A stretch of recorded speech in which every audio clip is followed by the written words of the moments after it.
We roll on here with our first half grades for the 2025 Philadelphia Phillies. Starting pitching was overwhelmingly positive.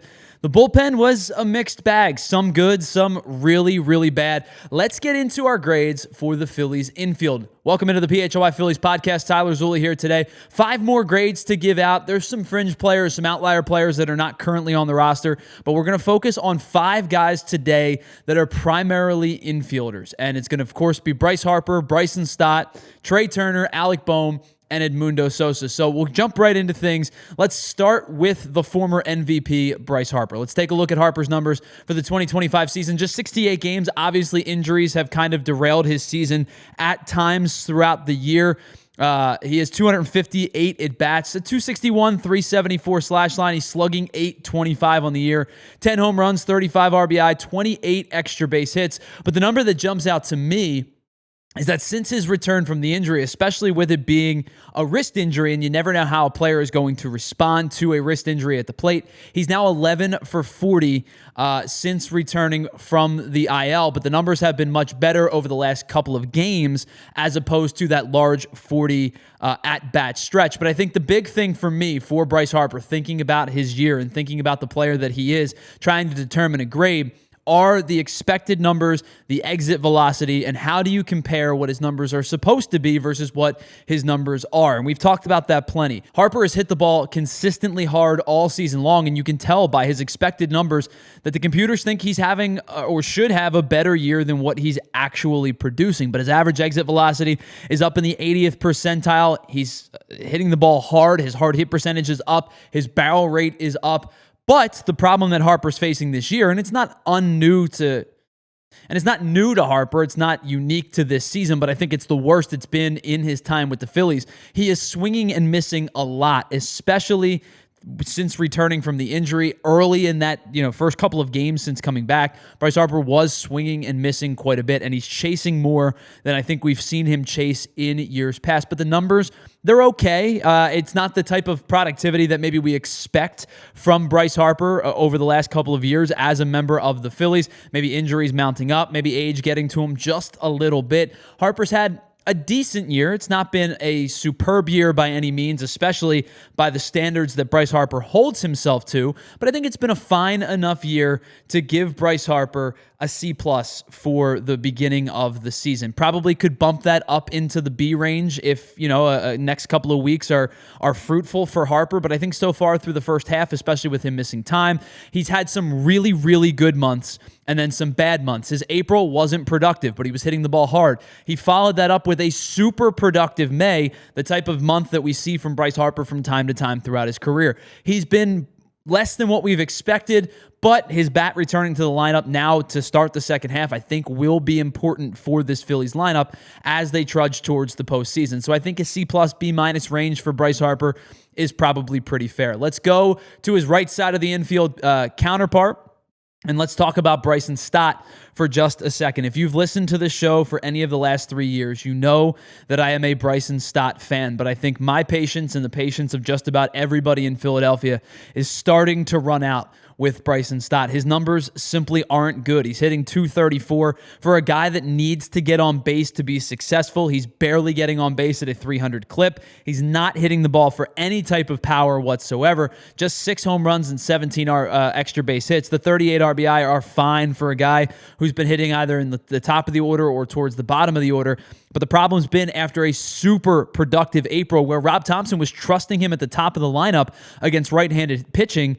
He's hit 199 since the beginning of May. He just isn't the same hitter that they expected him to be and the hitter that they saw in the month of April. And you can see his Baseball Savant page, there's a lot of blue. We know what Stott does well. He doesn't chase, he doesn't strike out, he doesn't swing and miss a lot, but he's not hitting the ball hard. The average exit velocity is bad. His bat speed is not, he's not known for his bat speed, but I think much like what was happening to Bryson Stott last season and in his first season, he's just not catching up to fastballs, especially fastballs up in the zone. He's dropping the back shoulder, he's dropping the back elbow, he's disengaging on the back hip, and I think it's forcing him to pop a lot of stuff up because he's trying to compensate for a slow bat. Bryson Stott so far, while he's been an excellent defender, could be a Gold Glove winner at second base, that's only going to give you so much room before fans' patience have run out. Stott is not hitting, and there's a reason that he's only playing pretty much against right-handed pitching. Bryson Stott's year so far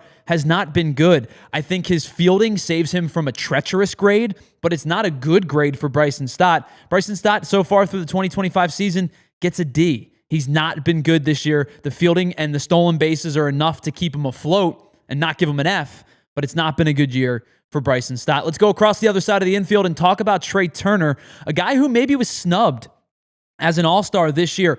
I think this is the most complete year for Trey Turner as a member of the Phillies. We've seen in the first 2 seasons for Turner, his defense was lacking. Consistency at times was lacking. He was really good in the first half last year, but fell off a cliff in the second half of the year because his chase rates went up, his whiff rates went up. I think this has been the much more complete Trey Turner that we've expected. He's driving the ball a little bit more. He has 11 home runs, 32 extra base hits, and he leads the National League in hits through the first half of the season with 112. And that 289 average has actually taken a little bit of a dip in the last week or so. He was close to 300 when the last week of the first half of the season had begun. Now, he's not hitting the ball crazy hard. Sometimes maybe he's just finding some soft spots, or he's hitting a little bit better with 2 strikes and he's, gets a bloop base hit here or finds a soft spot somewhere in the defense there, because you see his expected numbers are kind of right on par, but they're a little bit below. And then you see the fact that he's not hitting the ball that hard. He's not, his average exit velocity isn't crazy. But the one thing with Trey Turner, he's not striking out nearly as much this year. His strikeout rate is down. He's into the 74th percentile. He's down under 17% for the season. To me, the defense is big too. He's been much better defensively this year than he had been in the first 2 years as the Phillies shortstop. He's making plays look a little bit more routine. His throws across the diamond have been better. And I think overall, as I said, this has probably been the most consistent year for Trey Turner so far as a member of the Phillies. Now, I think if you're going to ask me what his grade is, it's probably the highest marks of the group. I'm going to go with a B+. You could sway me to an A-. I think Trey Turner's been really, really good this year. They needed him to be a catalyst at the top of the lineup because Stott wasn't hitting, and they needed to move Schwarber down towards the middle of the lineup to get a little bit more offensive pop with runners on base. And so Trey Turner has been the consistent leadoff hitter for this Phillies team for most of May and June and onward, and he's really done a nice job at the top of the lineup. Pair that with the defense being much improved from a year ago. This has been a very strong season from Trey Turner. I give him a B+. I could be swayed to an A-. Let's talk about Alec Bow now, probably the most polarizing player on the Phillies roster. It seems that you either love Alec Bohm or you hate Alec Bohm. He's played 91 games this year, a 281 average. You know he's not going to hit for a ton of power. The extra base hits have started to come at the end of May and into June, but the thing that jumps out to me, after an awful April from Alec Bohm, he's now hit 290 or better in 3 consecutive months. May, June, now into the first half of July. He's been really, really good in terms of at least average. Now, with Bohm, similar to Bryson Scott, he doesn't whiff much at all. He's in the 92nd percentile of whiff rate. His strikeout rates remain pretty strong, 77th percentile there. But the one thing I think that Alec Bohm has started to do as of late is drive the ball a little bit more. He's starting to hit the ball into the gaps a little bit. I'm not asking him to hit a ton of home runs. He's got 8. If he finishes the year with, somewhere between 12 and 15, I think that'll be fine. The RBI numbers started to improve as the second half of the first half, I guess you could say, went on. And Bohm, I think the one thing with him, much like Trey Turner, Bohm's continued to get better as a defender. I have said for a long time, Alec Bohm's about a baseline defender. I really don't ask for much more from him, but he's starting to make some plays that aren't routine, especially that barehanded pickup and throw from the third base line where he's kind of charging in, bare hand pick up and go. He's been much better. He's in the 73rd percentile this year in outs above replacement as a defender at third base. I think his arm's gotten a little bit stronger. His range has gotten a little bit better. He's become a better defender. I'm not expecting him ever to be Nolan Arenado, but he's been better than average this year. I think Alec Bohm is having a fine season. Now, I know people want to talk about the temper tantrums, and they are real. And I know people want to talk about his lack of hitting with runners in scoring position at times. times throughout the season. I think Bohm is having a better year than people give him credit for.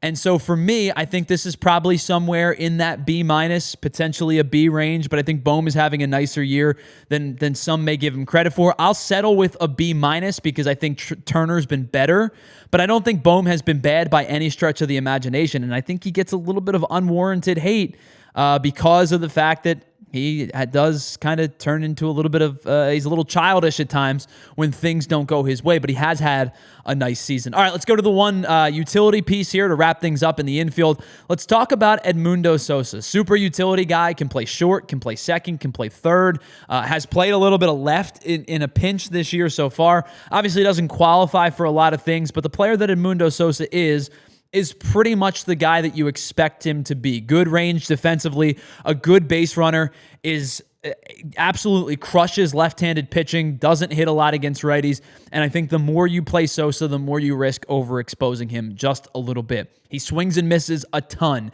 His chase rate is there. His whiff rates actually this year have been way better than they've been in the past, but we know that Edmundo Sosa is prone to chasing a lot of pitches, 43.5% chase rate this season, but what he does well is hit left-handed pitching. You see it there, 344 and 64 at-bats against lefties. He's pretty much getting the start every day at second base when a lefty is on the mound. A couple home runs, 12 extra base hits.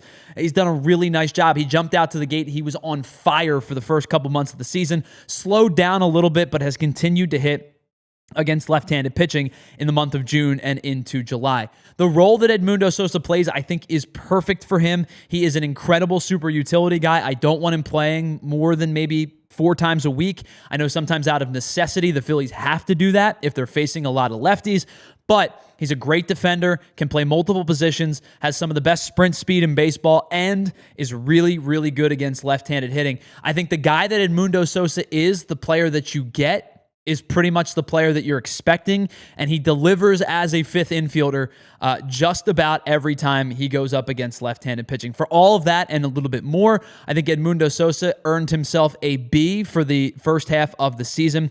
I'm really impressed with the play the play of Edmundo Sosa. I think the Phillies should look to lock him up long-term with a contract extension before he hits free agency, but if I were him, I wouldn't.